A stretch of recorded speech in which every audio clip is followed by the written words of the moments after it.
morning, Faith family. It's Wednesday, October the 7th. I pray your work week is going well, or if you're continuing your education, that's going well for you also. I know there's a lot of testing going on with 9-week exams. Some of our high schoolers are taking the ACT. Man, talking about stress there. So pray God's giving you a tremendous focus on that, and you're doing really well with that. I want to quickly tell you that we're monitoring the storm situation. Of course, it changes, as you well know, from hour to hour, but keep a close eye on that, and we'll be communicating with you if there's any changes regarding our weekend activities. But right now, it seems like everything's going to be okay there. And of course, in terms of ministering to the needs of our community and our faith family, we'll be looking into that also. So we're going to turn our attention to Ephesians chapter 5 again. Paul's still focusing on the honoring marriage and the idea of how we as husbands and wives, we maintain the sanctity of marriage. And that's the word, sanctity, the idea of setting apart. Because after talking about in verse 25 how the husband is to love the wife as Christ, and we talked yesterday, that's a sacrificial love. It's a service-oriented love. And then today he turns his attention to something else. Verse 26 says, to make her holy, cleansing her with the washing of water by the word. He did this to present the church to himself in splendor, without spot or wrinkle or anything like that, but holy and blameless. And so one of the things we have to think about here is we're being challenged here, men. We're being commissioned here to understand our role as the spiritual leader in the home, because he's using Jesus as the example. And in fact, he's saying, hey, the marriage is supposed to represent who Christ is to the church and who the church is to the world. And it's the same way for us. When we honor the design that God has for marriage, where the husband is the spiritual leader in the home, and that as he leads, he's leading not just to be a good person and not just so it'll be a good home, a stable home, but so it'll be a home that's set apart. It'll be a marriage that's set apart by how he provides, by how he protects, by how he leads in terms of the spiritual leader. I just quickly want to say that's one of the reasons why we as your leadership team are committed to providing men in general with a solid foundation of what it means to be a committed follower of Christ, what that looks like, what it means to grow in your faith, what it means to share that faith and invest that faith into others. We want to give every man in our church and our young men that foundation. And then we want to come specifically to our husbands and our fathers and say, hey, how can we equip you? How can we help you understand biblically what it means to love your wife like Christ of the church? And in the case of sanctifying, the idea of setting apart, it's the idea of we are to protect our wives from the thoughts of the world, from the image of the world. I mean, let's face it.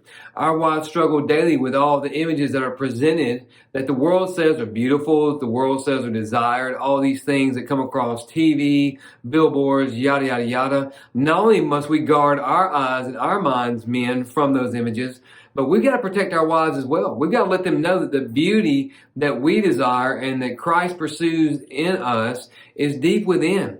That's one of the reasons why I think he says later on, without spot or wrinkle. Now, surely spot deals with that which is on the outside, and we protect that. We protect our wives in that sense, in protecting her from the attacks of the adversary, protecting her from misguided thoughts that might be somehow coerced by the ever-declining world. And that certainly means we protect her from any ill-advised desires that we might have.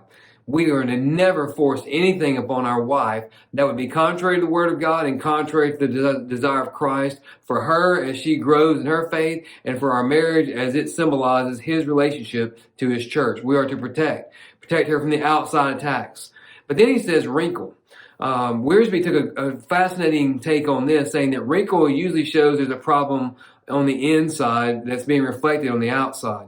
Of course, typically wrinkle means that certain things like skins losing some of the elements that made it vibrant and that made it stretched, yada, yada, yada.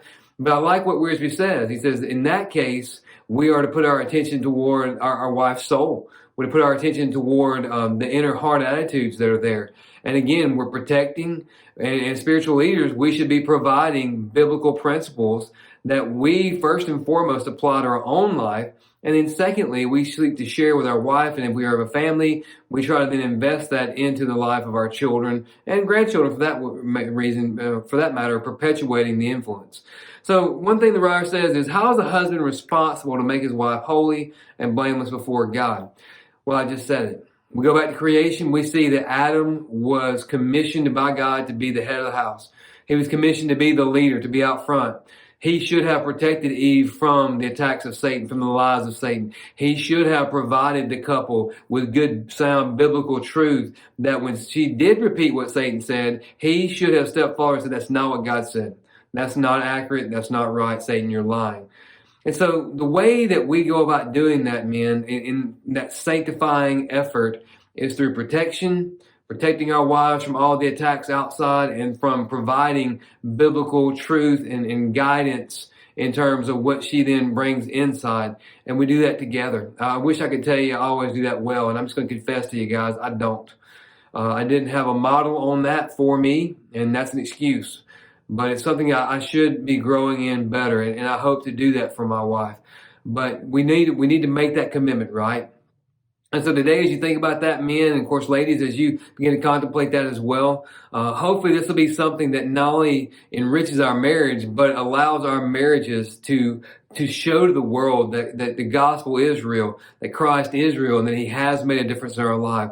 That way, as we're heading out the door, we're heading to our workplace, heading to our school, our recreation, we can do it with a hard attitude, whether individually or in our marriage, that we have been sent.